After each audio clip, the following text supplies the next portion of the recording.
В момента стоя сред вас като една от вас. В никакъв случай не се преживявам като лектор. Просто ще ви споделя неща, които според мен са важни. В рамките на този час и половина далеч не достига това време, за да можем да обхванем цялата дълбочина на най-важните взаимоотношения в живота на всяко живо същество. Особено и специфично за нас, жените, защото ние сме продължение на тази жена. Ние носим същата тази женска енергия и всъщност това, което ни е оформило като жени, като идентичност женска, в голяма степен е много свързано с това, което ние сме поели още от утробата на нашите майки. За мен това е една тема, която е актуална не само срещу 8 март. Използвам възможността да поздравя предварително всички и техните майки. Днес се постарах да си отделя време и да излезна с моята майка на разходка, защото за утре това щеше да бъде невъзможно за мен. И се потопихме в така малко сред природата и в един цветарски магазин и изкупих доста цветя, даже много повече от необходимото. И си дадах сметка, излизайки от магазина, виждайки нейното сияйно лице, че всъщност аз, колкото и да преработвам себе си и да съм автономна личност, винаги ще бъда момиченцето на мама, което ще се стреми да я прави щастлива. И предполагам, че всяка едно от вас ще се препознае в това състояние. Без значение какво преживяваме с нашите майки, какво е останало вътре в нас и какви са динамиките, през които сме преминали. Така, майката. Това е един образ, който е, може би, сърцето на нашето съществуване. Първият значим образ, първият ни досег с живота и с любовта. Това е нашата майка. И това няма значение като последствие дали е свързано с нейното реално присъствие в реалния ни живот после, или е единствено и само акта на нашето сътворение, идването ни на този свят. Майката е първата среда на нашето съществуване и ние като деца получаваме първата си възможност да опознаем както света, така и любовта, така и взаимоотношенията, така и самите себе си, чрез взаимодействието с тази значима фигура в нашия живот. В никакъв случай в този ни разговор аз не искам да подценявам ролята на бащата като другата фигура важна за израстването на едно дете. И поради тази причина съм посветила и тема с последващ вебинар, който мисля, че беше на 5 април, да не ви подведа, но мисля, че на 5 април беше датата на провеждането му. Там по същия начин ще говоря обаче за връзката между бащи и дъщери. И сега ние фокусирано ще се гмурнем в тези междуженски взаимоотношения. И аз ще ви споделя това, което така съм концентрирала вътре в себе си. Надявам се да не пропусна нещо. Майката, това е този образ, който всъщност създава цялата основа в нашия живот. Тя е нашата първа връзка, нашата първа любов и нашето първо пристанище, нашето първо пристанище в живота, в който ние сме влезнали. И в нашата ранна детска възраст, още в вътреутробния си период, ние сме в абсолютна симбиотична и безгранична връзка с нея. Като казвам безгранична връзка, имам предвид това, че в ранните ни години, още когато сме в корема на нашата майка, ние сме в абсолютно сливане с нея и в това, което тя е имала като дълбоки преживявания и нагласи. По време на целият пренатален период, докато тя не е носила в утробата си, ние сме пряко свързани с това. Дори нещо повече, чрез нея и чрез това, което всъщност ние слято с нея сме абсорбирали и сме възприемали като готови шаблони, ние се формираме в последствие като същества, които по именно този начин, именно чрез този начин създаваме контакт с самите себе си и с живота. Защото майката е символа на живота. И в много от нас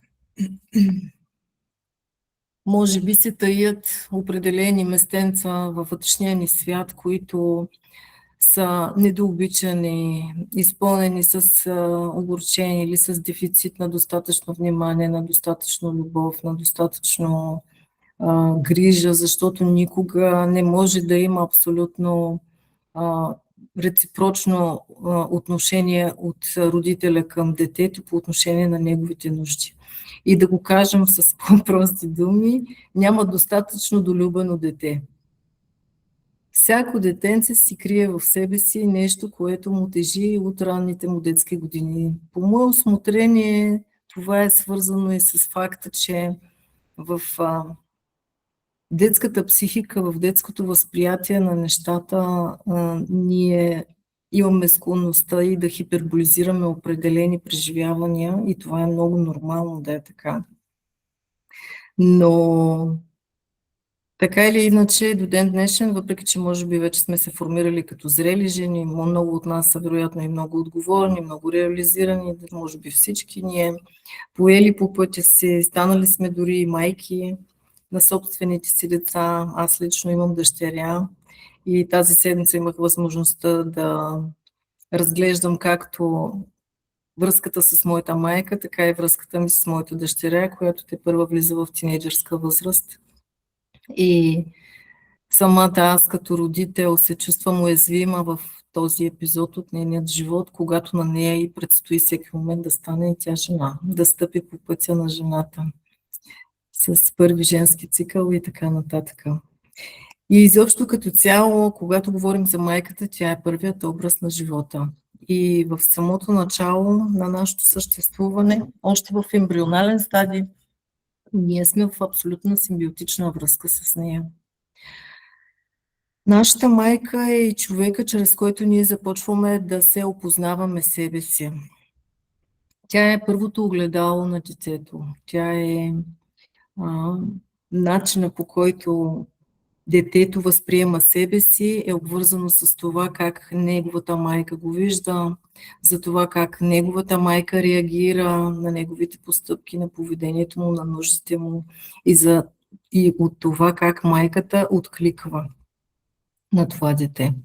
Обаче има нещо много важно, което ми се иска още от сега да акцентирам. Аз освен чисто психологически разглеждам взаимоотношенията между родител и дете и през енергийната перспектива, и през перспективата на системната терапия или метода семейни констелации.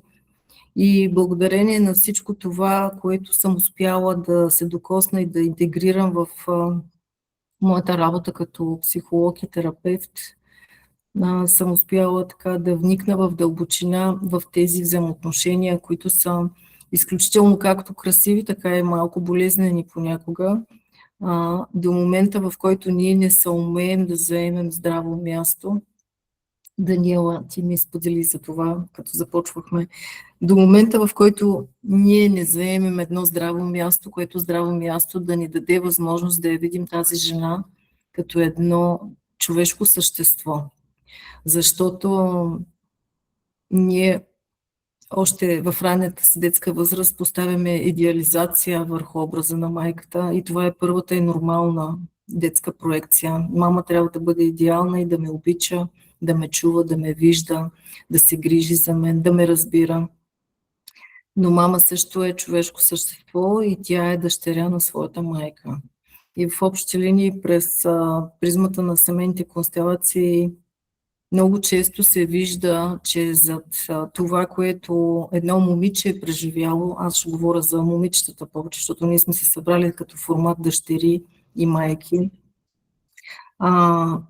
зад наранеността на тази дъщеря стои една майка, която всъщност също не успяла да получи нужното от своята майка. По една или друга причина. И любовта е това първично жизнено чувство, към което ние сме се стремяли от най-ранните си контакти с нашата майка, защото именно тази любов и грижа ни е давала усещането за това, че живеем в един сигурен и безопасен свят и не само това. От този ранен контакт и от тази ранна връзка зависи много основно. Не искам да го казвам изолирано, защото има и други значими възрастни, средата в последствие също ни обуславя, но от нашата майка зависи много как ние се структурираме като личности и как се пресъздават после нашите собствени взаимоотношения с нас самите като жени. Именно заради това е важно да разгледаме защо се случват по този начин нещата и как точно се пораждат всички дефицити, с които ние после трудно се справяме. До толкова, доколкото е възможно и по начина, по който аз съм ги разбрала до момента. Отношенията с нашата майка не само, че дават фундамент в нашия ранен живот, но и възприятията ни по отношение на динамиката на нашите ранни още взаимоотношения с нея пораждат в нас една вътрешна психична структура. И в момента, в който ние сме се сляли с нейните представи или с нейните реакции за това, кое е правилно, кое е грешно, кое е добро, кое не е добро, кога моята нужда е валидирана и е откликнато на нея и кога не. Всичко това започва да се изгражда като вътрешни шаблони и в последствие в зряла възраст се превръща в начина, по който ние се отнасяме с самите себе си. Защото това, което ние сме получили като форма на привързаност с нашата майка, аз няма да отделям в днешната ни среща много време за теоретичните постановки на теория за привързаността и така нататък. Може би само ще включим някакви типажи архетипни на типове майки и съответно какво се случва с детето. Но в зависимост от това колко ресурсна е била нашата майка и по какъв начин тя е възприемала майчинството спрямо нас, ние формираме един вътрешен структурен шаблон, чрез който взаимодействаме както с самите себе си, така и с всички останали. Както в служебен план, така и в социален план, така и в последствие в нашата интимна сфера. И благодарение на тези ранни взаимоотношения с нашата майка, ние изграждаме една връзка с себе си. И най-първичното нещо, което се случва на едно дете, когато мама не е била налична или тя не е била достатъчно подкрепяща в някакви моменти по една или друга причина, детето абсорбира всичко това като нещо с мен не е наред. И така постепенно в нас се формират най-ранните, но и много фундаментални основи на чувството за малоценност, което придобива различни маски после в живота, като защитни механизми за справяне. Но в общи линии в взаимодействието ни с нашата майка се коренят огромна част от нещата, които в последствие се опитваме да ги разрешим с психологически и всякакви средства, кое както може, с себепознание, с търсене на подкрепа и така нататък. И така, и най-дълбокото следствие е, че тази първична връзка, тази първична свързаност и слятост с нашата майка и начинът, по който тази майка се отнасяла към нас, без значение, че в нейните очи вероятно тя е дала на 100% това, което е имала възможност да направи, те формират нашата вътрешна структура. И в последствие, и не на последно място, понеже аз напоследък разглеждам взаимодействието между майка и дъщеря и като пренос на женската енергия. И по какъв начин аз съм взела да нося моята вътрешна жена. По какъв начин аз съм станала жена и как се реализирам като жена вследствие на тези взаимоотношения. Какъв е модела, който съм видяла от моята майка. И от другите важни жени в моя живот, разбира се, но на първо място е майката. Така. В общи линии ние се формираме много преди да имаме ясни концепти за това, кое е правилно, кое е грешно. Ние като деца сме попивателни и абсорбираме определени модели. И нашият контакт с себе си и с света се заражда тогава, като патърн, като основа, като фундамент, тогава, когато ние не сме можели да различим кое е правилно, кое е грешно, кое се отнася за мен самата, кое е просто настроение и невъзможност на майка ми и така нататък. И когато аз не съм се почувствала достатъчно сигурна и достатъчно в безопасност, в взаимоотношенията с моята майка, не съм се почувствала достатъчно закрилена, тогава аз влизам в адаптивни модели, чрез които трябва да се напасна, за да оцелея не само в моето детство, ми да се нагодя, за да мога да принадлежа. Сега ще ви разкажа малко за какво представлява тази симбиотична връзка между майката и детето. Аз напоследък така доста фокусирано задълбах вниманието си върху това, защото това според мен е един от основните проблеми, който ние преживяваме после в зряла възраст. Симбиотичната връзка между детето и неговата майка, тя е неизбежна и е част от живота. И симбиозата като биологичен процес е част от организацията на природата, на живота. Когато едно малко същество е новородено, то е абсолютно зависимо от своята майка. И те са сляти. И като цяло симбиозата е биологично и психично състояние на сливане, на дълбока взаимна свързаност, което служи на самия живот. И да, и това е много нормално.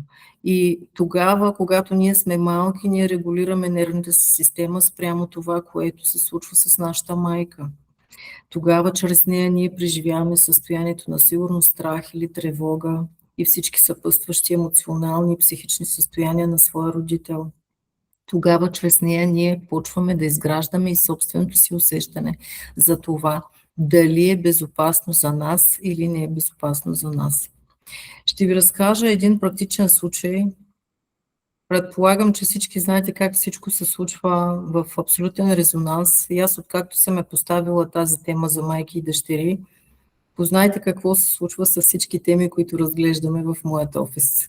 В голяма степен индивидуалните ми консултации, особено тази седмица, бяха свързани с взаимоотношения майка и дете. Не майки и дъщери изцяло, но майка и дете. И понеже заговорих за симбиотичната връзка между майка и дете, искам и да ви разкажа нещо, което аз го преживях буквално съвсем скоро в терапевтичната си работа с една жена, която е забременяла и е родила дете, но тази бременност за нея е била много шокираща, защото в този момент тя не е била готова да стане майка. И е била много под въпрос дали изобщо това дете да бъде родено или да не бъде родено. Това е един процес, който преминава през самата нея по време на цялата бременност почти, но най-вече в първите триместри на бременността.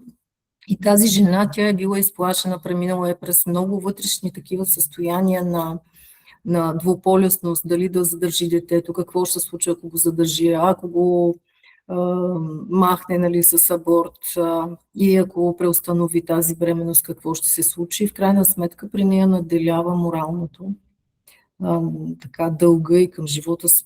Преценила е, че това е свише и че най-вероятно за да се случи има причина. Бракът е дълъг, просто детето не е планирано.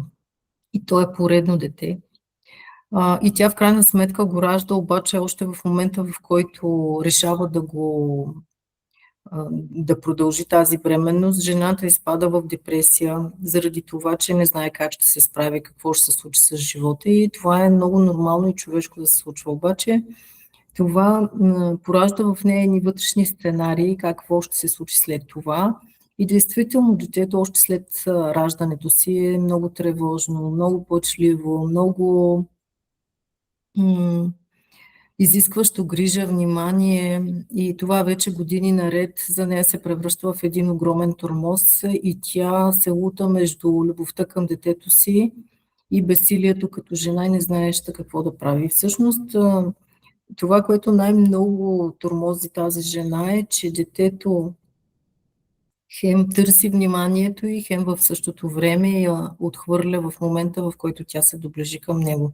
Просто ви пресъздавам една много така нерядко срещана динамика, която показва, че тази жена, тя е станала майка, но за нея цената е била твърде висока въпреки всичко тя е решила да го даде този живот и тя се опитва да го обича това дете.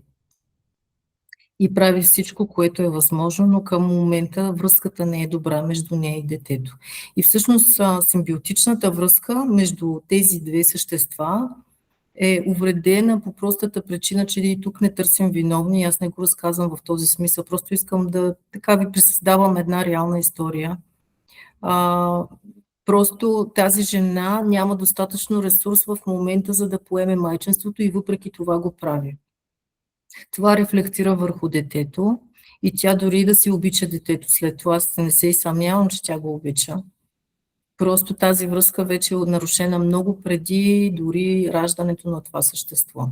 Защото представете си, че вече науката е достатъчно напреднала и тя доказва, че пренаталният период е един от фундаменталните периоди за последващата личност, като развитие и като травматични преживявания и така нататък. И това всичко е в абсолютно безсъзнателната ни част.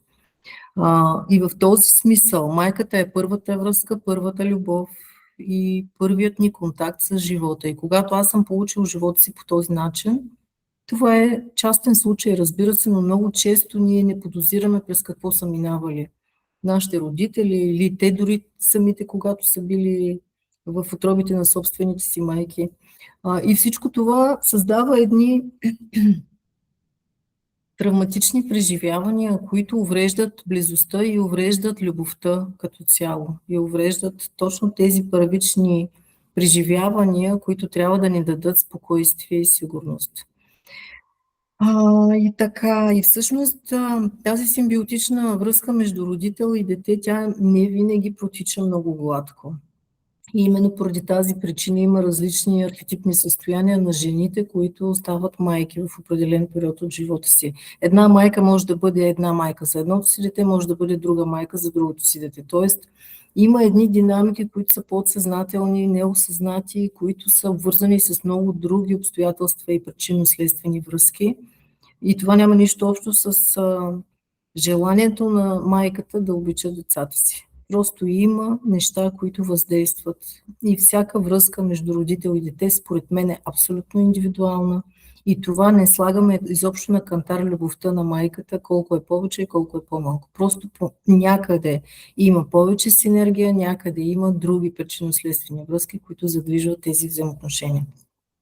Но аз ще отида и още малко по-далече от това, защото за да продължим да гледаме безпристрастно, аз подхождам с огромен респект и любов към всяка една майка.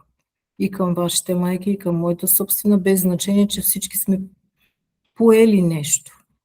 Но ние сме и получили много също така. Това, което стои в мен като здрава основа в разбирането ми и философското ми възприятие на взаимоотношенията родител-дете, на първо място е, че ние съдържаме, не сме само физически тела и не сме просто личности. Всяка една от нас има душа. И когато разгледаме от мета ниво какво се случва между душите, няма дете, което да не е избрало своите родители. Няма дете, което да не е избрало своята майка и няма дете, което да не е избрало своят баща. От тази духовна перспектива, душата на майката и душата на детето, те са свързани по абсолютно необозрим начин и необозрими причинно-следствени връзки, още преди зачатието на самото дете.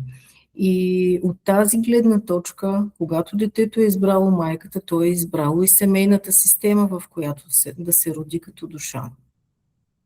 И винаги има скрит дълбок смисъл и дълбоки причини, които пораждат именно тези динамики, които се случват в нашата ранна възраст и които в голяма степен обуславят после нашият личен път на себепознание, себеразвитие и предпоставки за много сценарии, които ние преживяваме в нашия живот. Защото представете си от едно по-високо ниво, ние се раждаме като деца и преживяваме определени опитности като деца. Ние сме фокусирани изключително, даже сме фиксирани върху взаимодействието родител-дете. Обаче на ниво душа, нашата душа си е избрала да вземе определени опитности. И много често в основата на всичко това стои да се научим на любов. През раните, през обидата, през усещането за изоставяне, през усещането за предателство. По този начин ние еволюираме и растем и се разширяваме и така се движи живота. Стоявам се. Да. И разглеждайки тези души по този начин, в този смисъл всичко е точно на мястото си. Без значение какви преживявания сме имали ние като деца. И това, което обичам да показвам, когато работя с клиенти в офиса, повече и в индивидуален, и в колективен формат, е да застане на мястото на мама и да почувства как се чувства мама, ако до нея е застанала нейната мама. И даже ако за вас е полезно в момента, аз съм съгласна да го направим като един малък експеримент. Има ли желаящи за 2-3 минутки да го направим като едно вътрешно движение? Да? Добре. Предлагам ви да направим следното тогава.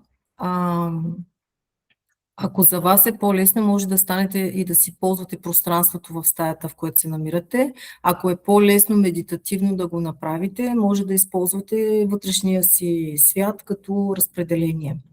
Представете си, че заставате срещу вашата майка и първо се свържете с тялото си.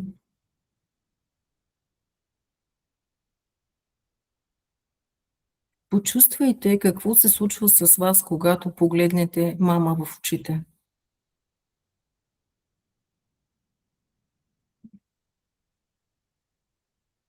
Много често, когато се свържем с нашата майка, се активира именно тази детска част в нас, която е уязвима и си носи някакъв товар, някакъв багаж. И сега погледнете своята майка и просто почувствайте като наблюдател вътре в себе си, какво възниква вътре във вас.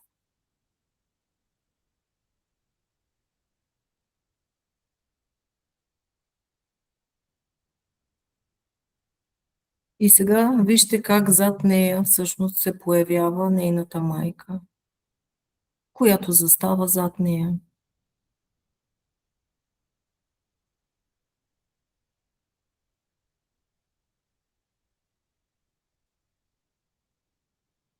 И сега може да излезете метафорично от вашето място и да се опитате с малки стъпки да застанете на мястото на вашата мама.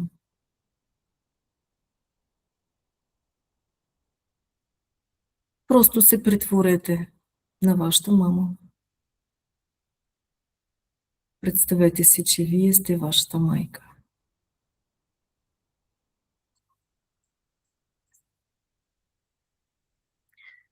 Погледнете първо към вашата дъщеря от мястото на вашата майка.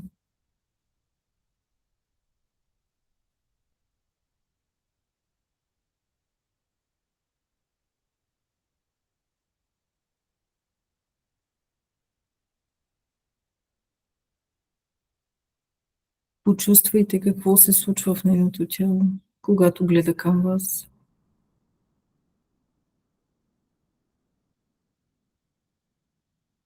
След което от мястото на майка си се обърнете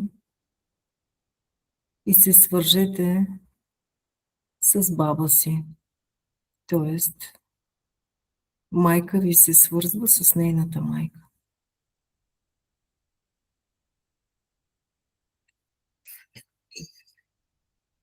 И почувствайте как се чувства вашата майка, когато тя срещне погледа на своята собствена майка.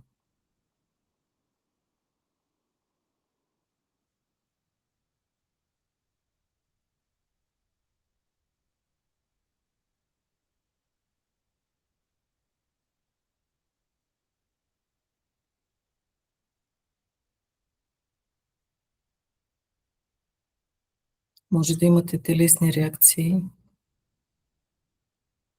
както от вашата собствена позиция, така и от мястото на мама.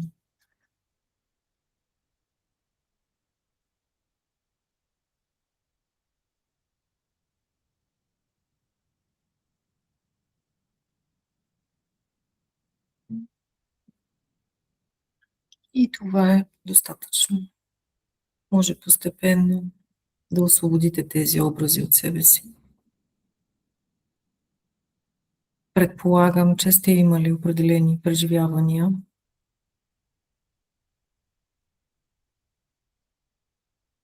И това е едно много кратко упражнение, чрез което ние можем да усетим какво се случва в нашата майка.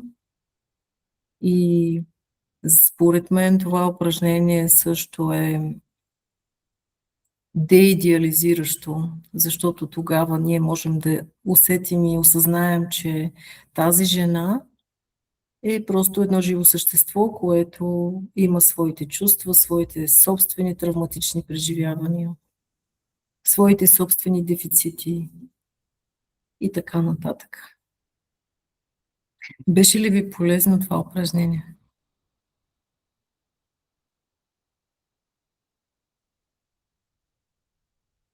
Да. И по този начин всъщност ние може да видим малко по-голямата картина. Защото много често, когато мама има определени особености в отношението си към нас, ако е била емоционално по-отсъстваща, ако е била по-контролираща, ако е била строга, ако не е усещала, да. И аз благодаря за обратната връзка. Ако тя не е усещала нашите потребности, нашите нужди достатъчно много, то е именно заради това, че самата тя не е била достатъчно ресурсна, защото много често ние ставаме майки през ранените си части. Там стои нашето вътрешно дете. Там стои нашата вътрешна част, която все още не е получила това, от което има нужда. И в този смисъл, когато говорим за тази симбиотична връзка между родител и дете, ние влизаме в една адаптивна функция и абсорбираме и поемаме абсолютно всичко, включително и моделите на поведение от нашата майка. И в общи линии ние преживяваме тази ранна връзка, която се проявява като патърн после в нашите последващи взаимоотношения. По един или друг начин. Понякога е копи-пейст, понякога е точно като антипод на това, което сме преживявали с нашата майка. И има множество класификации и архетипни систематизации на различните проявления на майките, като майчинство говорим. Може би голяма част от това са и майки вече, но според това какъв е архетипа на нашата майка като проявление на родител, то е свързано и с теорията на привързаността на Джон Болби. От това много зависи ние в какъв стил на привързаност изобщо като цяло живота си после ще се ориентираме и как ние ще взаимодействаме на първо място със себе си и след това и с останалите. Най-здравата стабилна основа, която ние можем да получим е от подкрепяща, хранеща, обгрижваща майка, незадушаваща, която дава присъствие, топлина, стабилност и грижа. Тогава в нас се формира едно стабилно усещане. Първо, нашата собствена значимост е валидирана от самата нея. Ние се чувстваме в безопасност и тогава имаме възможност да се потопим в големия свят. По един доста лесен, лек начин за нас. Но има и други типове майки, които също са били дъщери на техните майки. Аз го казвам именно в този контекст. Един друг формат е симбиотичната майка, която е абсолютно слята с детето си. По една или друга причина тя е посветила живота си на това дете. И това в никакъв случай не е полезно нито за майката, нито за детето, но не е рядко срещан формат. И тази любов, когато тя се е превърнала в едно сливане, в едно поглъщане на тази дъщеря, държи дъщерята в примката на майката до края на живота й. Аз имам такъв един, те са доста примерите, но имам такъв личен контакт на прекрасна и красива жена, която така и не успя да срещне мъж, защото беше много свързана с майка си, която е била сама, изоставена от бащата и е била посветена на дъщеря си. И в общи линии, когато ние сме дъщери на подобен архетипен образ майка, сляпата любов на детето наделява над всичките му други потребности от автономност и тя остава пряко свързана с майката. И не само това. Дъщерята остава в един подчинен модел да обслужи всички липси и дефицити на майка си. Често, когато има подобна симбиотична връзка, по-късно жената не може да взема собствени решения и да възприема живота като нещо самостоятелно без мама. Но ние, за да пораснем и за да станем зрели жени, ние трябва да се откъснем. И тази симбиотична връзка подлежи на сепарация в момента, в който ние сме или разделяне, отделяне от майката, в момента, в който ние вече сме пораснали и сме готови да влезем в света. Друг типаж майка е контролиращата майка. Майката, която държи детето си в абсолютно подреден нейн модел, който подхранва всъщност и защитава нейната собствена тревожност. Когато съм дъщеря на контролираща майка и аз съм свикнала да бъда направлявана чрез власт, правила, строги рамки, самата аз ще се превърна в тревожна и контролираща жена, защото аз самата не съм изградила друг модел за себе си. И тогава, за да бъда нормален човек и да съм в мир със себе си, аз трябва да бъда правилна.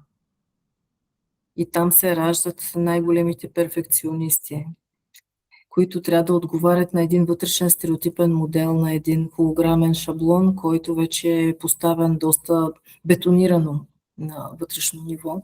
Но това уврежда живота и личността, защото това всъщност е един живот в постоянно напрежение и достигане на някакви невъобразими модели на съвършенство. Живот на контрол, живот на много нараняващи по отношение на взаимоотношенията с другите. Когато майката е емоционално отсъстваща, по простата причина, че самата тя има много нерешени вътрешни проблеми и самата тя няма достатъчно ресурс да бъде тук и сега за своето дете, тогава детето чувства дистанция и студенина и първото нещо, което се случва в една такава дъщеря е да смята, че нещо с нея не е както трябва, че тя не е достатъчно добра, за да бъде емоционално достъпна нейната майка. Обикновено такива жени смятат, че не са важни и в последствие попадат в живота си именно на такива хладни партньори, недостъпни и стремежа е винаги да бъде харесана, видяна, забелязана, валидирана в някакъв формат. Това също е свързано и с трудността ние да преживяваме близост в последствие в зряла възраст. Друг вид родителство е едно от така често срещаните майки са майките жертви. И тук ще засегна малко темата с взаимоотношенията между майка и баща като партньори и мястото на нас, когато ние трябва да държим параван или да спасяваме нечия връзка. Много често ние като деца изобщо не можем практически да излезем от триъгълника,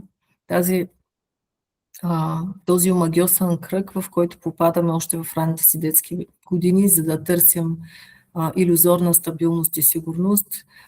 Този модел на обслужване на майчината жертва. Много често жените са жертви на съпрузите си, на тяхната Това може да придобие най-различни формати на тяхното насилие или на това, че те са твърде пасивни, или на това, че те не са се сетили това да направят, или че нещо не е както трябва в тях като взаимоотношение, това, че те не се разбират. И детето е примамено да влезе в ролята на спасител на мама. Когато по една или друга причина дъщерята стане спасител на своята майка и тя участва живо в семейният живот между партньорите, а не като дете спрямо позицията си в рожденото си семейство, това е изключително натоварващо за една жена. Предполагам, че тези модели семейни, за които сега ви говоря, са ви познати. Ако не сте ги преживяли, вие сте ги срещали. Защото това е един доста често срещан модел. И много често една жена също до края на живота си не може да излезе от този модел. Впоследствие, когато майката я няма и бащата го няма, тя продължава да спасява партньори и да влиза в такива взаимоотношения. И това е отново абсолютно ранно преживяване, което няма нищо общо с здравото за едно дете, но се случва. Така, изобщо като цяло има най-различни, колкото различни хора сме на тази планета, толкова различни взаимодействия има, но в общи линии те са класифицирани в някакви общи така типове. Има отхвърлящи майки също така, които стремежа си да създадат уж здрава основа за децата си, те не ги приемат такива каквито са. И когато аз съм дъщеря на такава отхвърляща майка и тя е била критична и отхвърляла мои поведения, да речем нещо, което съм направила, или отхвърляла мен самата в определен момент, съответно аз се чувствам нежелана. И какво ще направя после като компенсаторен механизъм в моя живот? Аз ще се боря всячески да заслужа. Но ще имам и страх от близост също така и няма да мога да придобивам, да осъществявам близост с другия човек. Нашите майки обаче са дъщери на своите собствени майки и в общи линии ние също вече сме завършени личности и това, което в момента преживяваме като себе си, е много пряко свързано с това, което е било там и тогава и това, което сме взели като основа в нашия живот. Майката е огледалото, на което ние се оглеждаме още в най-ранната си детска възраст и това огледало продължава да ни съпътства до момента, в който ние не счупим оковите на детските патърни и не стъпиме в реалността тук и сега. Защото обикновено след терапевтична работа ние можем да видим да погледнем цялата тази картина и на всичко това, което сме смятали за даденост като част от нас, можем да погледнем като на един жизнен опит. Така, и понеже нашата майка изгражда в нас толкова солидни основи, тя от външна фигура в един момент се превръща за нас в вътрешна психична структура. И когато вече ние сме станали големи личности, зрели хора, ние разполагаме с един вътрешен родител, който твърде често е вътрешен критик и разполагаме с едно вътрешно дете, което пази всичките си ранни преживявания и имаме също така и зряла част, която е тази част, която ни е събрала всички нас тук и сега. Защото ние тръгваме да търсим подобрение на обстоятелствата и на това, което ни пречи в живота или което искаме да трансформираме именно през здравата си зряла част. И какво се случва оттам нататък? Ранните ни детски преживявания всъщност формират едни вътрешни структури в нас и те прерастват в нашето собствено отношение към самите нас. И всички тези модели, които ние сме абсорбирали от нашата майка, се превръщат в моделите, чрез които ние създаваме интеракции с заобикалящата ни реалност със света. Без значение дали ние сме харесвали това, което нашата майка прави, обикновено попадаме в капана на двете крайности. Или усещаме, че това, което не ни харесва и сме преживявали, ние го проявяваме и ставаме копипейст на нашите майки, или отхвърляме абсолютно всичко това, което тя е била за нас, защото таим в себе си още усещането за небезопасност, че това не е било добро за нас и така нататък. И се опитваме да бъдем в опозиция на нашата майка. Т.е. да бъдем нещо противоположно на нея самата. Само че това е една борба, която аз също съм играла в този матч, не води до нищо добро. Защото ако сме в обида и отхвърляне към нашата майка, към това, което ние сме преживяли, ако сме в неодобрение на нейните модели, на нейния характер, на начина, по който тя се справя, защото това, което виждаме в нея, са стратегии за оцеляване в крайна сметка.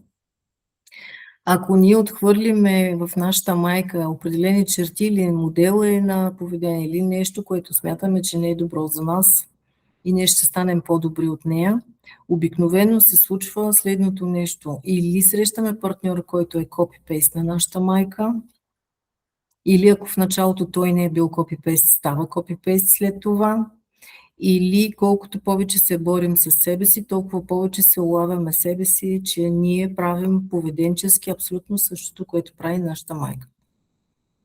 Защото когато сме влезнали в борба с нещо, ние активираме една дуалност и това, което отхвърляме обикновено, то ние го привличаме в нашия живот.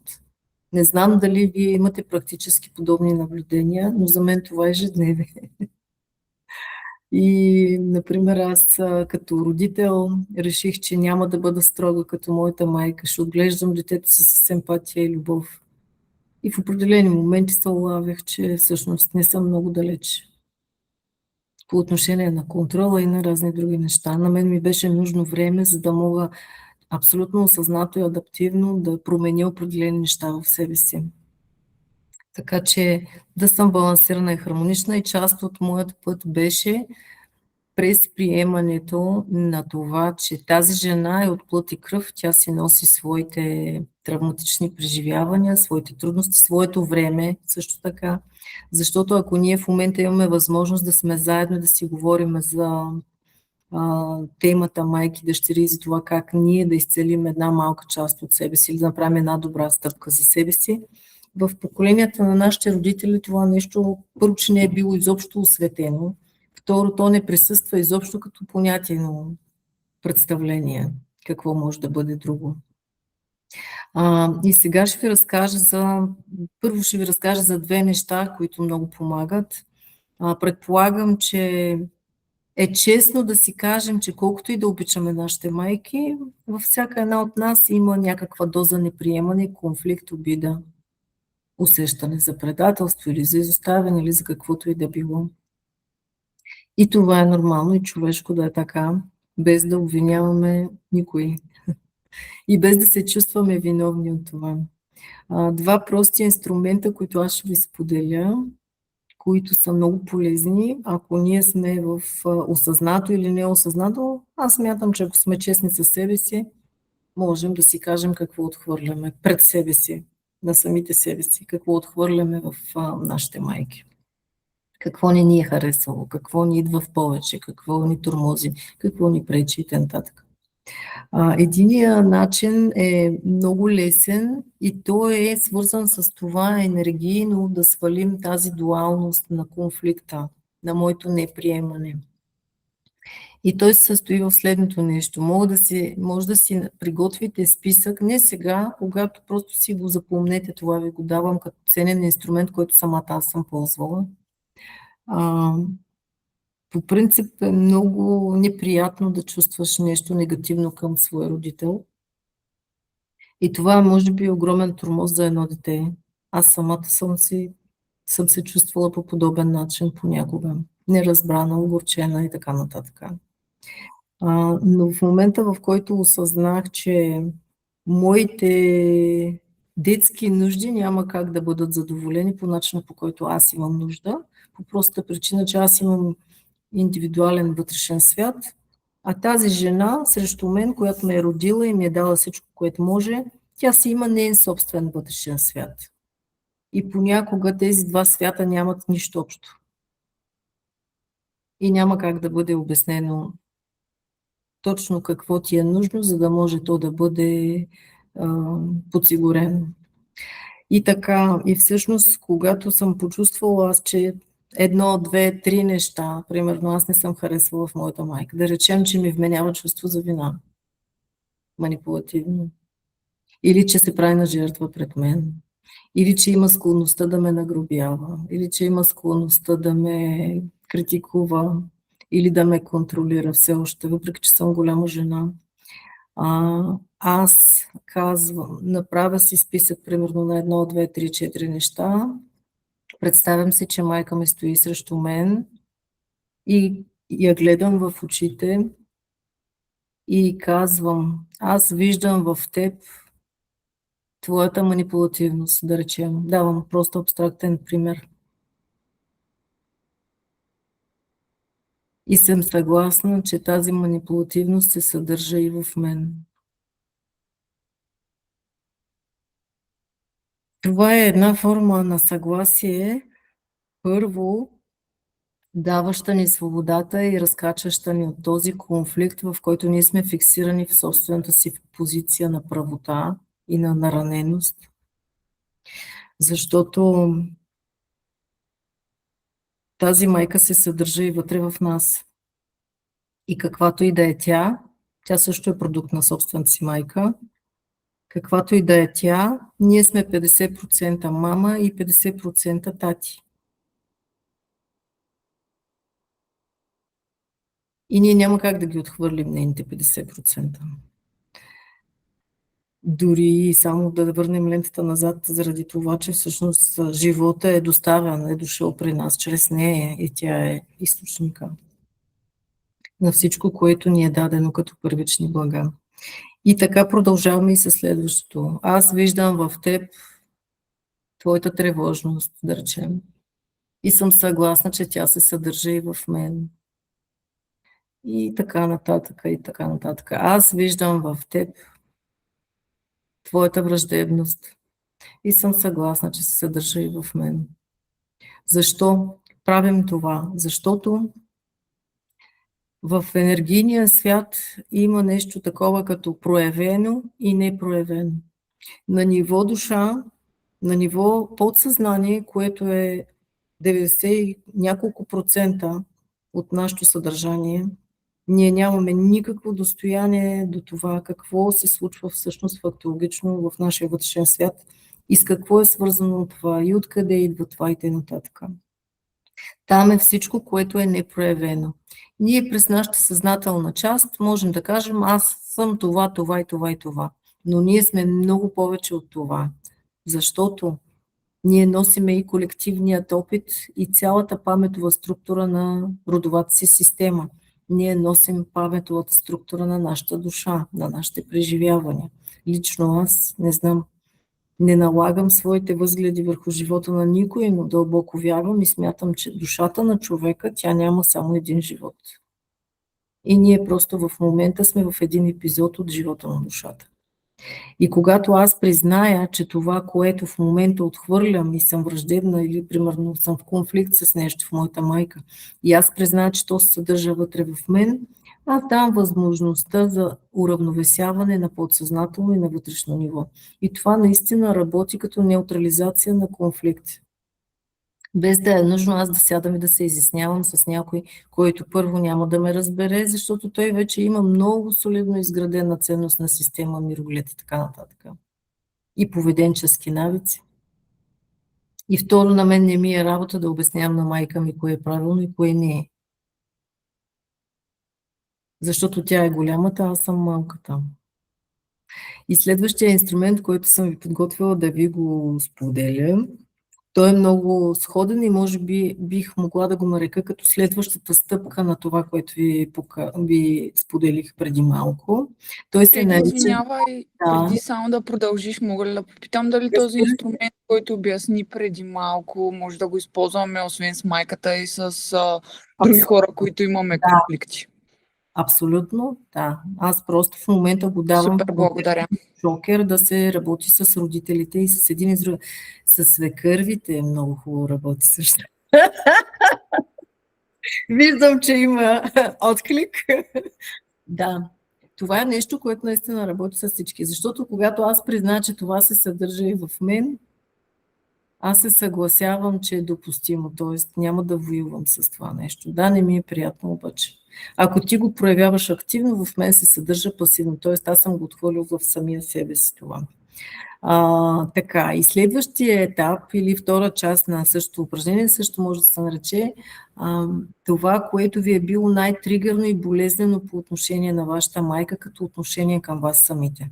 Сега има жени, които може те са минали през много преживелици, понякога са нападателни към децата си, понякога са агресивни, понякога вербално агресивни, понякога има пасивна агресия, която много често с възпитателна цел, аз съм е срещала в моя живот, се използва. Пасивната агресия означава ти сега, понеже не си това, което трябва да бъдеш, или ти не си се държала както трябва, или ти не си направила това, което съм искала от тебе, и аз ще мълча. И ще те игнорирам и няма да ти обръщам внимание. Моето лично мнение е, че това е един от най-жестоките начини за наказание и за надмощие над другия човек. Но доста често влиза в експлоатация и това. И ако примерно говорим за тази пасивна агресия и това е много тригърно за вас и може би това нещо ви носи в последствие в живота много уязвимост и тревожност. Често го чувам от мои клиентки, затова си позволявам да го кажа. Когато той замълчи по телефона и аз изпадам в ужас, защото си спомням как майка ми мълчеше и ме отхвърляше. Тоест това усещане веднага се активира и ние го преживяваме после дори в незначителните си социални контакти. Много често. Така, гледаш този човек, ако примерно говорим за мама, гледаше в очите и започваш да си мислиш, да речем, за тази пасивна агресия, с която те е наказвала. И започваш да я поглъщаш и си представяш как я гледаш в очите и ти поглъщаш нейната пасивна агресия през очите. Това се нарича метод поглъщане. И той е много свързан с първия метод. Аз виждам в теб това и се съгласявам, че е в мен.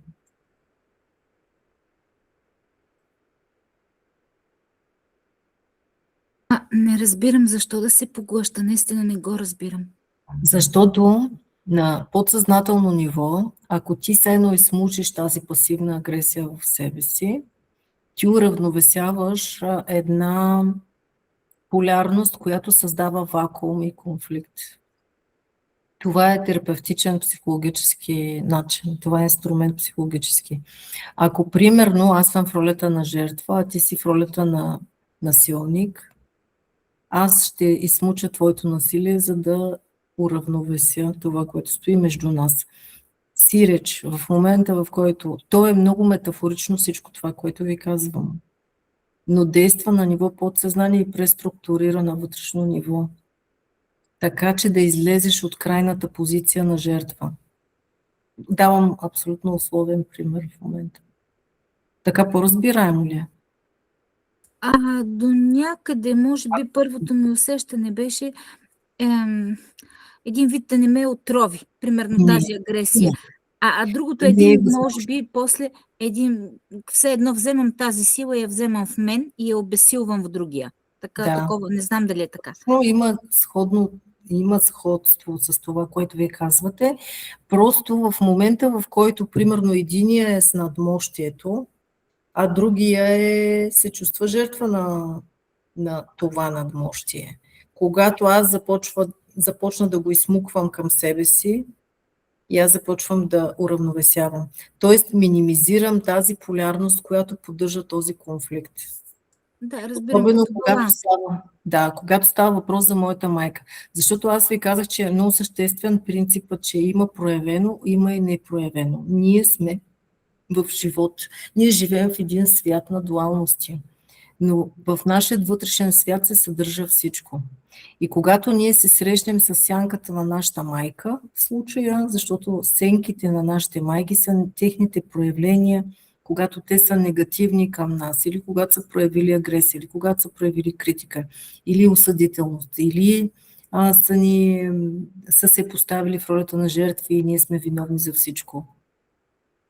Това същото се съдържа и в нас, само че то е непроявено. Тоест, ние сме изразили, сме извадили на показ нещо друго, за да компенсираме нейното поведение. Но нашата майка живее вътре в нас, нали така? Тоест, това, което тя го има като проявление, то го има и в нас самите. И по този начин ние създаваме предпоставка за уравновесяване. И това просто спира да ви тригерва толкова много. Това не означава, че ако става въпрос за сериозни неща, че няма нужда от терапия, ако има наранени взаимоотношения. Но това е един бърз инструмент, с който вие можете да минимизирате напрежението между вас двете. Примерно. Благодаря, разбрах. Или то може да се използва и с партньор, нали така, достатъчно близък човек, за който си заслужава това да го правите. Да. Така, много често се случва така, че ние се изливаме с нашите майки. Много често се случва ние да преживяваме техните преживявания и да не си позволим да живеем нашите собствени емоционални, да живеем по нашия собствен емоционален стандарт. И твърде често ние оставаме в ролята на спасителки на нашите майки. Особено тогава, когато сме настроени, че нашият баща не е достатъчно добър с нея и всъщност ние заемаме тогава компенсаторна функция.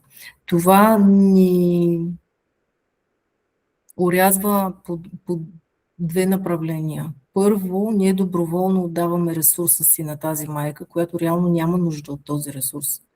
И следствие на това влизане в спасителна функция и свръхобгрижване от наша страна като деца, ние изземваме достоинството тя сама да се справи с нейните проблеми, защото в семейството ние сме деца и нямаме нищо общо с взаимоотношенията им като партньори. Те за нас са единствено и само родители. Аз съм имала такъв епизод в моя живот и го установих в много по-късна възраст.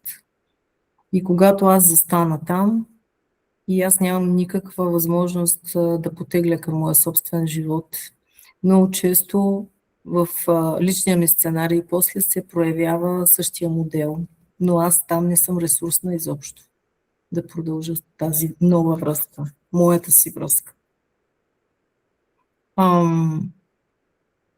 Без значение в какъв формат са останали взаимоотношенията от детството ни до днес с нашите родители, най-здравото нещо, което ние може да направим, е да уважим тяхната съдба, това, което е довело до това да са такива, каквито са, и пътят към сепарация.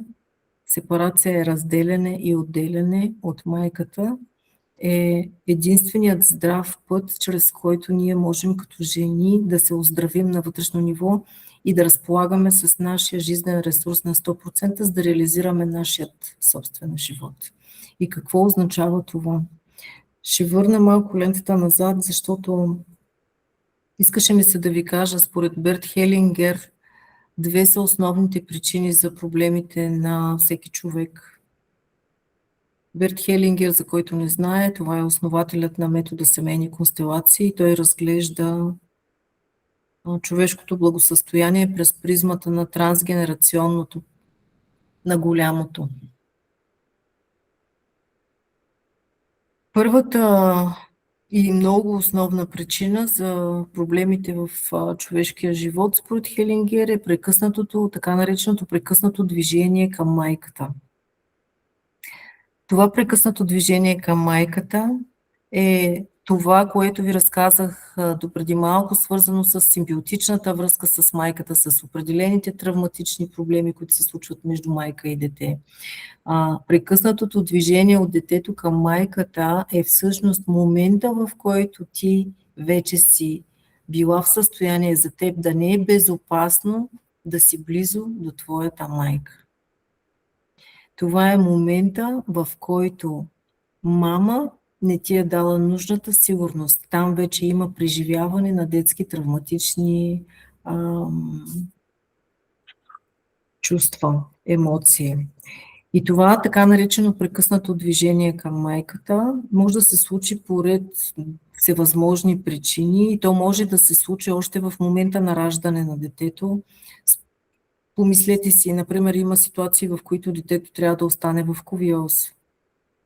Детето трябва да остане примерно в болница, или майката има някакви усложнения, или самата майка имала някакво тежко раждане, или в последствие в ранна детска възраст се налага отсъствието и откъсването на майката от детето. Това е една малка част от причините, които пораждат това прекъснато движение. Друга част от причините са определени конфликти или определен архетип като проявление на майката, който дава индикации на детето, че това не е безопасно като контакт. Само че майката е контакта и с живота. И когато ние имаме прекъснато движение и не сме преработили тези взаимоотношения, в нас все още, ако се върнем назад, само да си спомните това упражнение, в което първо застанахте срещу мама, ако ние не сме преработили тези вътрешни откъснатост или тези вътрешни прекъснати връзки между нас, връзка на любовта, връзка на сигурността между нас и нашата майка, това в последствие създава в живота ни незавършеност първо в нас като личност, в отношението ни към живота, в взаимоотношението ни с другите хора. И там се пораждат всички комплекси на вътрешно ниво, с които ние в последствие първо трябва да се справим. Там се поражда и това, аз да нямам доверие на себе си, на това как да се справим. И не на последно място. Много съществено място има да чувстваме като жени, че имаме вътрешна опора, да се чувстваме стабилни като жени. Ние трябва да имаме здрави отношения с нашия и с двамата си родители, на първо място с мама. Тези здрави отношения се получават тогава, когато ние вече осъзнато като зрели личности имаме възможността да погледнем отвъд, да се срещнем с нашите собствени сенки, да погледнем какво е провокирало това в нашата майка, да приемем и да се съгласим, че живота е дошъл до нас именно по този начин и че това е най-правилната майка за нас, без да я идеализираме и без да я демонизираме, защото тя е една жива жена от плът и кръв, която е и дъщеря на своята майка. И прекъснатото движение към майката е може би един от най-значимите аспекти за работа на вътрешно ниво с личността, защото това е свързано с вътрешното дете, т.е. нашата ранена част, нашата емоционалност, начина по който ние реагираме и преживяваме света, начина по който ние сме изградили собствената си емоционалност, ако щете. Това е обаче и нашата творческа, съзидателна и жизнена енергия. И ние сме жени. И тогава, когато можем да разполагаме с нашата здрава част или игривата част на вътрешното ни дете, ние можем да сътворим от живота си и да дадем на нашите собствени деца необятни хоризонти, необятни преживявания и много жизнена енергия и поток. И второто нещо, за което той говори като втори така стълб в неговата работа, това са заплитанията в родовата система. Аз умишлено не засегнах много в дълбочина работата с семейната перспектива и с родовата система. Ще вметна само едно-две изречения за това, че твърде често нашите майки не са били много налични и достатъчни за нас, по простата причина, че те са имали заплитания или лоялности към техните майки или към други значими личности в родовата система. Твърде много събития и история има както вътре в нас, в нашата клетъчна памет, така и в паметовите структури на нашите майки. Но утре е 8 март и ние трябва да ги почетем. И на първо място, може би, не знам дали в това време успяхте и вие да получите нещо ценно за себе си, но може би малко повече емпатия и разбиране, че това е една много сложна динамика, която е много отвъд нашата осъзната част. И се заслужава да положим усилия, старания. В момента не случайно има и толкова много и книги, има толкова много семинари, вебинари, терапевтични направления, които работят в тази посока. Да направим една стъпка, която е инвестиция в самите себе си, да подобрим първо връзката с нашата майка, да освободим себе си от всички изисквания, от всички непоети нужди, от всичката неполучена по нашия начин грижа, защото тази жена, която и да е тя, каквото и да е било, тя е дала това, което е могла. И сега ако имате междувременно някакви въпроси или нещо, което ви е интересно и важно, аз съм на разположение. Въпреки че може би, ако нямате нищо против 10 на минутки, ще пресрочим малко времето, защото искам да ви споделя още нещо.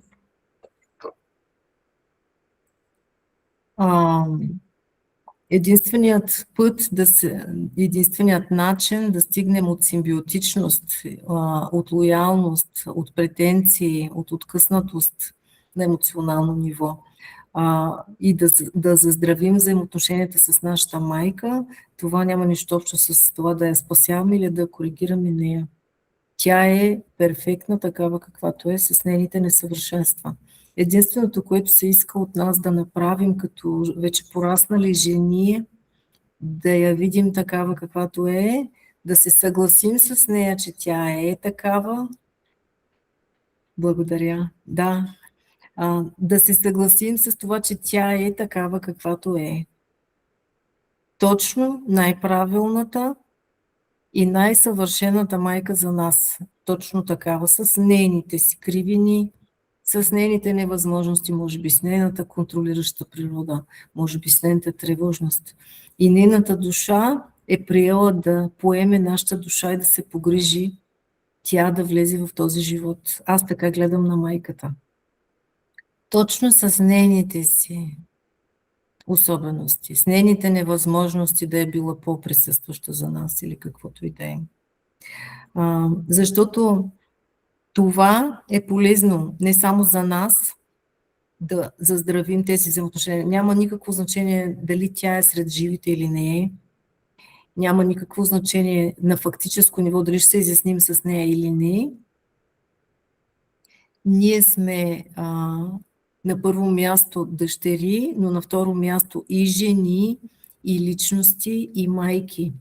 И другото, което е немаловажно, което се случва в нашата вътрешна структура, когато аз оздравя моята майка, в себе си я взема цялата, в моето сърце, точно толкова съвършена с нейните несъвършенства, каквата е, колкото е, тогава аз имам шанс да порастя моят вътрешен родител и да го озрелостя и да го умекотя.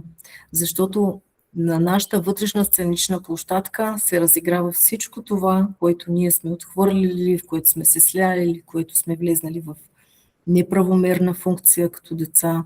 Всички тези конфликти, здравей на една дъщеря, всички тези конфликти живеят вътре в нас и ние няма как да се справим с тях, ако не стигнем до епицентъра, до фундамента на всичко това. Подготвила съм една медитация, която ще я споделя в YouTube, защото тя е 15-минутна и е свързване с майката. Може би до края на деня ще си я получите като линк на имейлите. Така че ви препоръчвам да се насладите, може би на 8 март, може би в някакъв следващ момент. Просто реших, че е достатъчно дълго, за да не изземваме времето на нашата среща. Но да, създадох група Пътят на осъзнатата жена. Сега в момента виждате QR кода. Ако за някой от вас, може би някой от вас сте вътре в групата, може би някой не сте. Старая се често да публикувам важни неща, защото за мен е много важно ние като жени да правим дори микродвижения, микростъпки към оздравяване на себе си.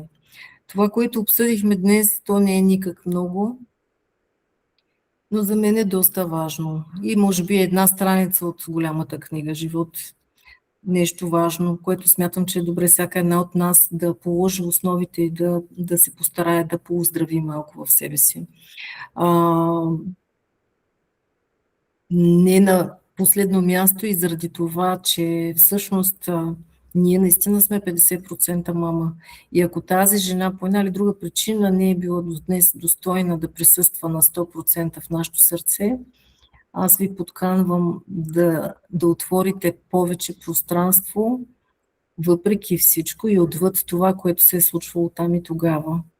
И да ги почетем и да им дадем възможност да бъдат просто хора, жени със собствените си ранени вътрешни части, със собствените си ранени вътрешни деца.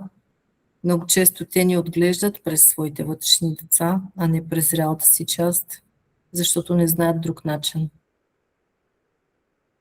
За тях няма друг начин.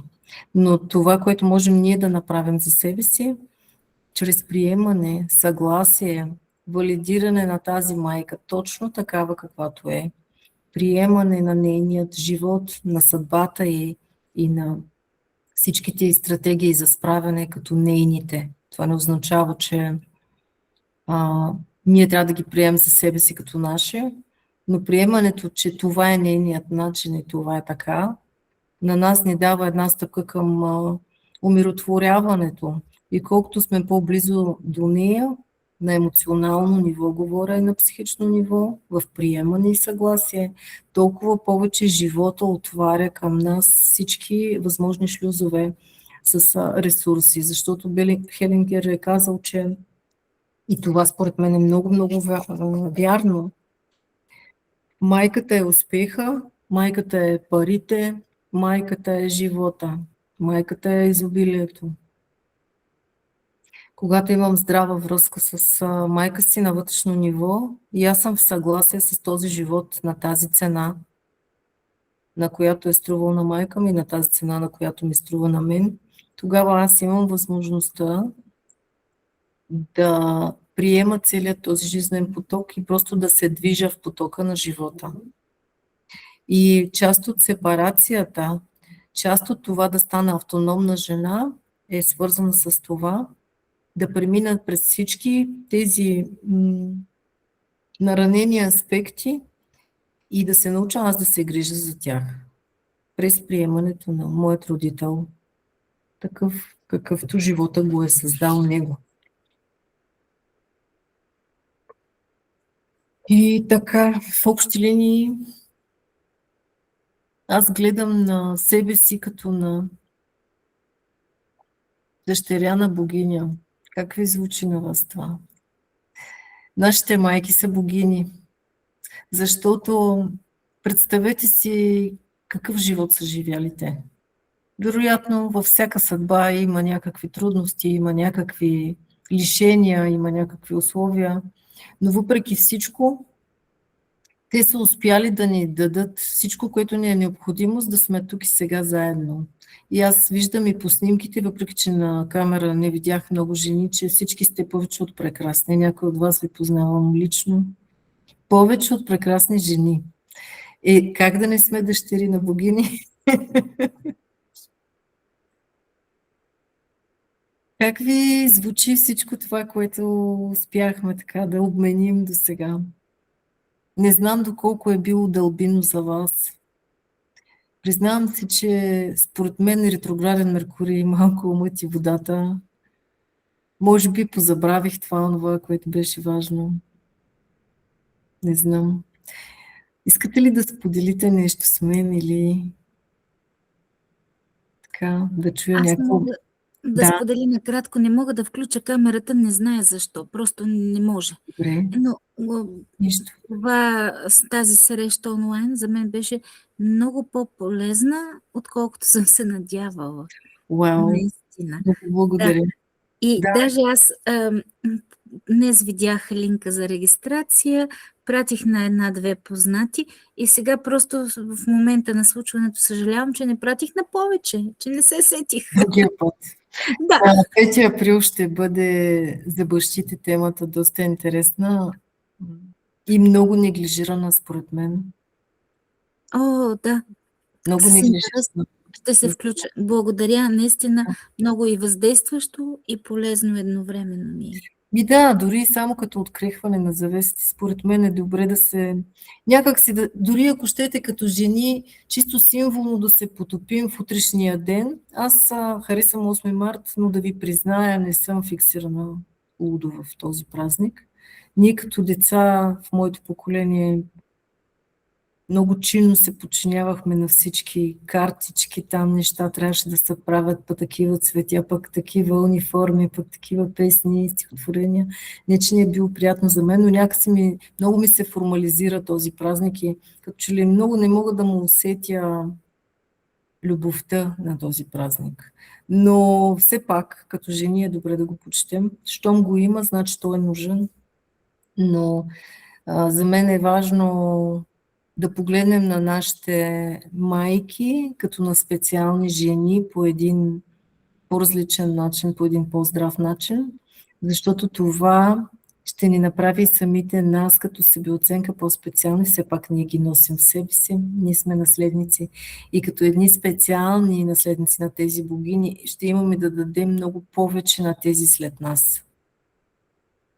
И тогава и нашите дъщери ще се почувстват по-добре. Или синове, без значение, или снахи, също така. Сега не знам по каква причина ми хрумна нещо, което просто ми се иска да го споделя с вас. Преди известно време имах една група, бях събрала жени в офиса ми и работихме по различни направления и теми, но ще позволя да ви споделя нещо, което за мен остава и до ден днешен невероятно преживяване. И може би ще ви докосне и вас. Една жена, която е така в доста вече зряла възраст, искаше да постави тема, която е свързана с нейната дъщеря.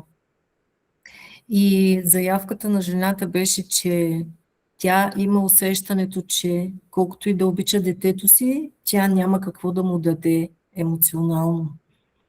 Че тя не може, не ѝ е дала здрав модел, който да следва по простата причина, че тя е живяла, да речем, с компромиси спрямо себе си. Така е била научена. И в един момент тя вижда в дъщеря си една пораснала млада жена, която не цени себе си, която не се позиционира правилно спрямо мъжете. И това за майката е много болезнено. И аз се посветих изцяло интуитивно на целият този процес и предложих да работим за нея, защото ако ние стигнем до разтварянето на ресурс в майката, той неминуемо ще потече към дъщерята. Точно заради това ви го разказвам този случай.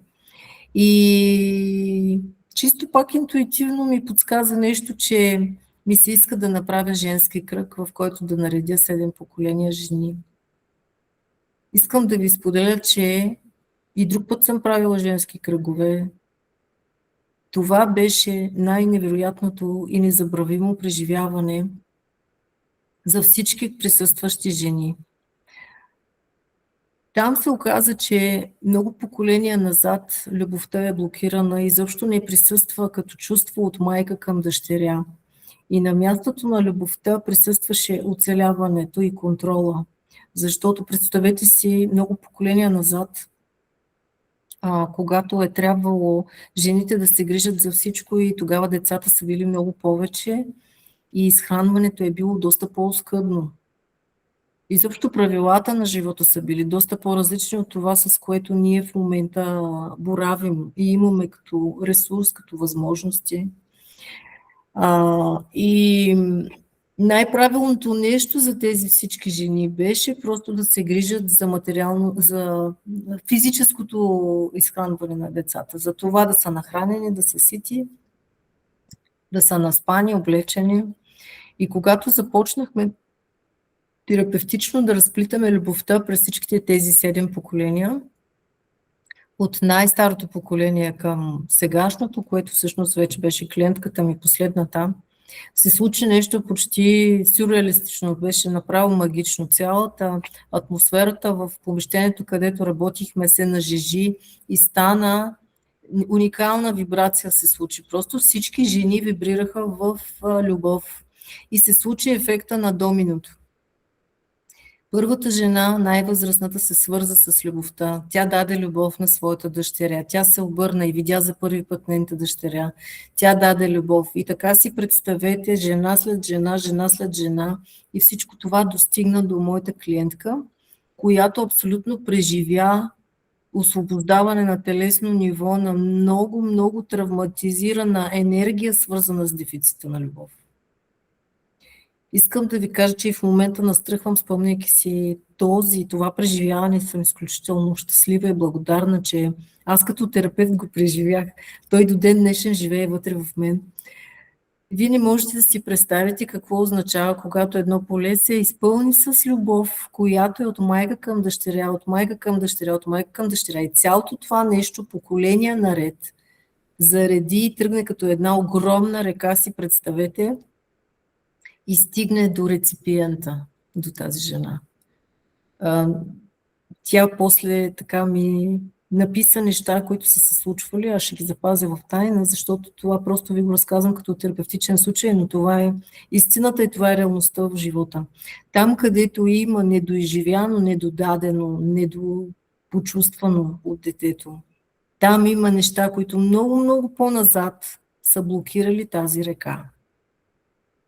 А ние сме част от потока на тази река.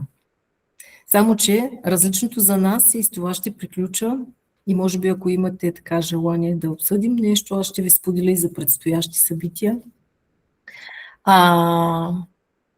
Ценното и различното и това, с което живота щедро ни е надарил сега, е, че ние можем да говорим за това. Има достатъчно информация. Ние имаме възможност да променим тази стара матрица и да дадем както за себе си повече структура, повече любов, повече свързване с живота, повече умиротворяване и преработване на всички тези плетеници, на които сме наследници, ние можем да дадем много по-здрави корени за нашите деца.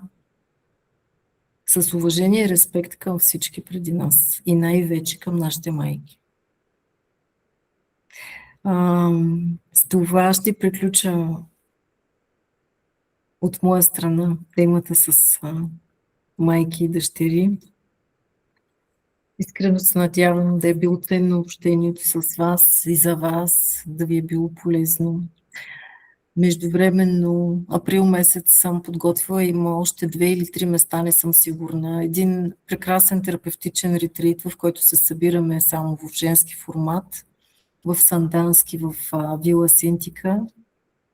Там ще поработиме също с всички тези неща, за които говорим и в днешната ни среща. Защото в крайна сметка към каквото и да посегнем в настоящето си, винаги то ни връща към предисторията, а ние днес обсъдихме голям дял от тази предистория. Много съществено важен. Така, за април месец това е чрез корените към висините. Това е един женски ретрит, в който възнамерявам да се потопим. Другата седмица на 15 март съм подготвила един терапевтичен вебинар, който ще бъде с самостоятелни терапевтични упражнения, алхимия на връзките, като всъщност това е пак свързано с нашите нужди и потребности да работим с нашата майка и с нашия баща, защото всички вътрешни иерархични структури, с които ще работим в алхимия на връзките, вътрешен мъж, вътрешна жена, вътрешна иерархия. Те са свързани с това, което се е породило преди това, с нашата майка, после с нашия баща и с другите значими. Така че ако за някой от вас е интересно да продължи в тази тема и малко по-в дълбочина, ще се радвам да се видим отново. На 5 април мисля, че нямам слайд, но както казах, предстои бащи и дъщери. И междувременно аз лично ще съм много щастлива и доволна, понеже имам желание така да поставяме всеки месец по нещо, което е важно и значимо. Ако някой от вас има импулс и има желанието да се разгръщат някакви теми за напред, аз ще съм много благодарна за информация и насоки, и предложения, разбира се. И като цяло съм настроена към много споделеност и към това да вървим всички заедно към себеразгръщане, защото смятам, че жените сме тези, които лекуваме света. И това е за мен изконната истина. И всяко едно лечебно движение, което направи една жена, според мен резонира в целия свят. А за нашите дъщери и синове да не говорим. Много ви благодаря за прекрасната вечер, която имахме заедно и продължаваме да имаме. Ако имате желание да споделите или да попитате нещо, съм на разположение. Между другото, в YouTube канала ми също има ценни неща. Там има една друга медитация, която е чисто женска, доста ресурсна и подкрепяща. Има и други терапевтични материали. Както ви казах, подготвих днес една специална медитация за нашата среща, но просто я оставям за лично ползване тогава, когато за вас е удобно. Може и многократно, разбира се. Тя може да ви даде и много обратна връзка за това, къде се намирате вие в момента по отношение на своята майка. И всички тези чувства може да си ги водите като записки или просто да обследвате вътрешния си свят с пожеланието от мен да отваряме все повече сърцата си, да влезем в великодушие, приемане и съгласие и да грабнем живота си така, както той ни е грабнал и ни е довел на този свят. Това става единствено и само чрез безусловното приемане на родителите, такива каквито са, като проводници, чрез които сме получили най-скъпото си. Благодаря. Благодаря и за сърчицата, които получавам от вас. За мен беше уникално да сме заедно. И се надявам скоро да сме заедно отново. Пожелавам ви прекрасна вечер. Ако има нещо, съм още на разположение. И аз благодаря. Аз искам да благодаря. Много мерси, Теди. Да, за невероятния завършек на вечерта и прекрасен празник на всички утре. Прекрасен да празник пожелавам. за вас, да. Прекрасен и всеки ден да бъде празник за вас, Дани. Благодарим. Да. Благодаря. Има за какво, винаги има за какво. Да. Хубаво. Пожелавам ви прекрасна вечер и до нови срещи, прекрасни жени.